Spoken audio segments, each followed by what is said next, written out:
Pourquoi les réunions du FOMC sont-elles si vicieuses? On va essayer de comprendre qu'est-ce qui se passe sur le Solana, pourquoi n'arrête-t-il pas de pumper. Ensuite, on fera un tour sur l'Ethereum, le Bitcoin et on va essayer de définir ensemble toutes les zones de conflit. Et enfin, on terminera par une crypto qui va peut-être à son tour hausser. Prêt? C'est parti!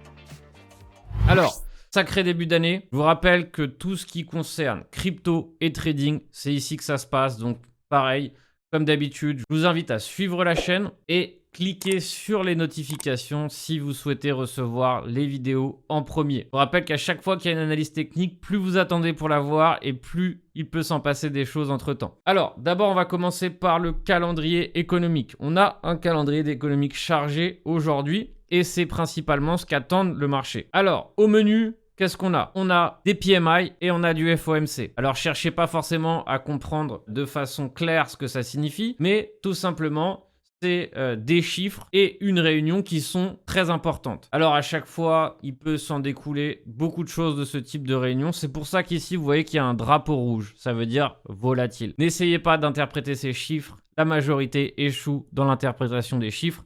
Ce qui compte, c'est ce qui se passera une fois ces réunions absorbées. Qu'est-ce que j'appelle une réunion absorbée? Qu'est-ce que j'appelle la news absorbée? C'est-à-dire on laisse un petit peu de temps après les résultats parce que les algos réagissent extrêmement rapidement à tout type d'informations. Donc c'est pour ça que très souvent on voit des grosses mèches aller dans un sens, aller dans un autre. En tout cas, ce qui est plutôt bon signe, c'est que pour l'instant les marchés sont en hausse avant la réunion. Alors est-ce que le marché connaît des choses qu'on n'a pas encore? Tout ça, c'est ce qu'on va essayer de voir, de comprendre dans l'analyse. Et encore une fois, je vous rappelle que tout ça, on peut le voir ou l'interpréter grâce au prix. Ce qui était assez intéressant, c'était que sur ma vidéo de lundi, beaucoup de commentaires sceptiques face à ma vidéo. Beaucoup de gens disaient quel pump, quelle hausse, on a fait 1%, 2%. Or, c'est faux parce que par exemple, déjà sur ma vidéo de lundi, Solana avait déjà au moins fait 40-50%. Donc ça y est, il est en train de nous taper dans les 80%, ce qui est complètement incroyable, hein, tout simplement. Hein. C'est le retour, c'est la résurrection, comme on dit. C'est un beau Dalai Lama en termes de figure chartiste. Hein. Donc, c'est une figure chartiste qu'on n'a pas toujours, mais qui peut arriver. Et c'est tout simplement, en fait, quand le prix vomit violemment, mais que tout simplement, il réintègre l'intégralité de la baisse. D'accord? Et ça, c'est ce qu'on appelle un Dalai Lama. Et donc ici, vous voyez la puissance du mouvement. Alors, ce qui est assez intéressant, et réellement, ça a été mon gagne-pain depuis le début du mois, c'est que tout simplement, à chaque fois que ça baissait, des personnes tentaient de le shorter. Alors du coup, qu'est-ce que ça a donné? Ça a donné short squeeze sur short squeeze. Et donc finalement, en fait, c'est un petit peu comme quand on trade dans un bull run. À chaque fois que ça tombe, on achète, etc., etc., parce que derrière, ça fait que hausser. Alors évidemment, la fête s'arrêtera tôt ou tard. Il y a un moment où ça sera du coup les acheteurs qui vont être punis. Mais actuellement, c'est une vraie punition des ours et ils prennent très lourd. Alors là, évidemment, c'est vraiment le top du top, hein, où mes méthodes fonctionnent plus que parfaitement. Donc, je suis rentré une première fois ici, je suis rentré une deuxième fois ici, je suis rentré une troisième fois ici et enfin, je suis rentré une quatrième fois. Donc, réellement, c'était magique. Magique, ça me rappelait un petit peu les vibes qu'on a dans un bull run et c'était réellement de l'argent qui était offert. Et donc, quand l'argent est offert, n'hésitez pas à le saisir. Et je pense qu'il y en a encore des gens à liquider. C'est-à-dire qu'actuellement, je pense qu'il y a encore des positions dans le déni et je pense qu'il y a encore des positions douloureuses à saisir. C'est-à-dire que si le prix continue de hausser, il y aura encore d'autres liquidations et encore un short squeeze. Vous voyez qu'ici, pour l'instant, le prix lâche absolument pas l'affaire. Les fundings sont ultra négatif et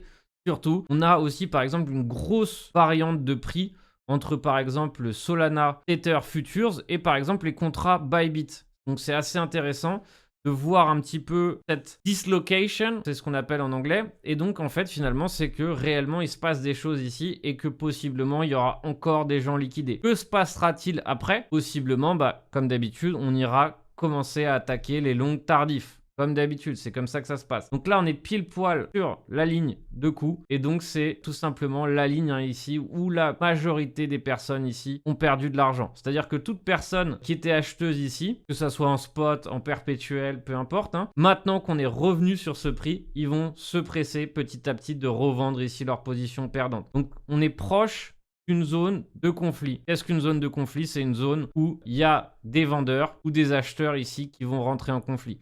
Donc, potentiellement, je sens bien le petit squeeze pour punir, liquider encore ce qui reste à liquider et derrière, possible réintégration court terme. D'accord? Donc, il y a deux choix qui s'offrent à nous et je pense que le meilleur et le plus sage, c'est tout simplement d'attendre les corrections pour essayer de chercher des points d'entrée, plutôt qu'en tout cas pour l'instant de shorter l'animal parce que vous allez vous prendre une claque et c'est ce qui est en train de se passer pour beaucoup de gens. Maintenant, on va se diriger vers mon petit bijou, ma petite perle, à savoir le THBTC. Rappelez-vous, dans mon analyse de dimanche, on en avait parlé, je vous ai dit voilà, j'ai une petite alerte au cas où on franchit le cap ici. C'est 0,72. Pourquoi? Parce que je vous ai bien précisé que si on le franchit, ça voudra dire que Ethereum est plus fort et donc il sera préférable de se tourner et de se diriger vers les altcoins et le trading d'Ethereum. D'ailleurs, je vous ai aussi dit que le LDO était dans la famille de Ethereum et donc quand on trade et qu'un coin pump dans une famille, possiblement, il y en a d'autres qui lag, donc qui sont en retard. Et donc, c'est ce qu'on a eu ici, par exemple, sur le OP. Il a fini ici par nous dessiner tout simplement un joli pump. Donc, vraiment agréable de voir que mon raisonnement a fonctionné. Il faut comprendre que finalement, le raisonnement peut fonctionner comme il ne peut pas fonctionner en rien. Ça détermine notre niveau. D'accord? Il faut vraiment le savoir. Il y a beaucoup de gens sur Twitter, sur les réseaux sociaux qui se permettent de juger continuellement tout type de passage à l'acte. C'est-à-dire que les personnes qui parlent le plus sont celles qui sont toujours le plus visées par les critiques. Mais oubliez les critiques pour avancer. Oubliez de réfléchir au jugement des autres. Ça fait bien longtemps que je m'en fous et c'est pour ça que j'avance. C'est parce que derrière, évidemment que je me trompe, évidemment qu'il m'arrive d'avoir des plans qui ne fonctionnent pas et derrière, la seule chose que je sais, et c'est statistiquement prouvé, c'est que j'ai plus de chances d'avoir raison que d'avoir tort et que au final, je gagne de l'argent. C'est tout ce que je sais. Encore une fois, avant de passer à l'altcoin que j'estime qui peut être assez intéressant, je vous rappelle que à 20h30 ce soir a lieu un webinaire que j'ai décidé d'offrir à tout le monde. Qu'est-ce que ce webinaire? C'est tout simplement un webinaire qui va vous aider à définir une méthodologie pour ce début d'année. Donc c'est réellement quelque chose qui est extrêmement important si on souhaite progresser dans l'univers du trading et c'est de se fixer des objectifs. Toute la méthodologie. J'attends ce soir à 20h30 pour ce webinaire. Ce webinaire est tout simplement la clé de votre réussite 2023. Pourquoi? Parce que si on ne se définit pas d'objectifs, si on ne détermine pas des stratégies, si on n'a pas de méthodologie pour arriver à ses fins, le plus probable, c'est de ne pas réussir.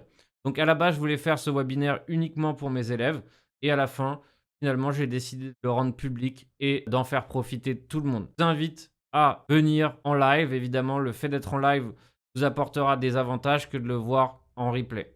Alors, maintenant, on va se diriger vers une crypto qui peut-être, va hausser à son tour. Donc, c'est-à-dire que pour moi, elle est encore en retard par rapport au reste. Donc, possiblement, il y a des coins qui ont besoin de plus de travail pour pump, pour commencer à hausser. Et par exemple, je pense au EGLD. Alors, le EGLD a pris extrêmement lourd. Alors, personnellement, encore une fois, je fais juste de l'analyse de prix. Je m'en contrefiche de ce qu'apporte le projet. Parfois, d'ailleurs, on a même de meilleurs résultats à ne pas connaître, à ne pas avoir d'amour pour quelconque coin. Derrière, c'est ce qui permet très souvent de réussir bien mieux. Derrière, parfois, on s'entête à croire, à vouloir, etc. sur certaines cryptos et on termine bien déçu. Personnellement, en tout cas, mon retour d'expérience, c'est que j'ai très souvent fini déçu par des coins. Donc, c'est pour ça que derrière, quand je trade, il n'y a pas d'amour, c'est tout simplement un prix et je trade ce que je vois. Donc on voit qu'on a une résistance qui est clé.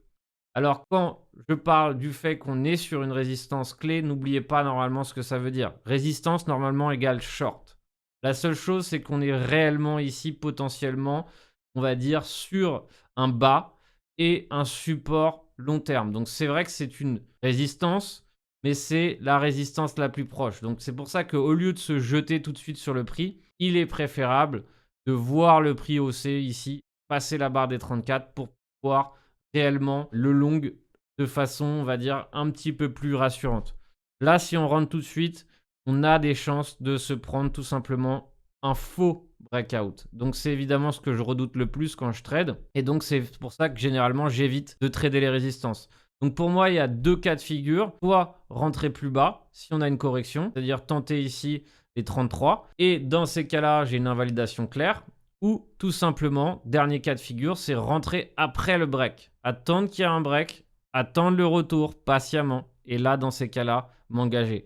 Vous voyez que c'est une approche qui est complètement différente que d'acheter tout de suite aveuglément sans stop loss.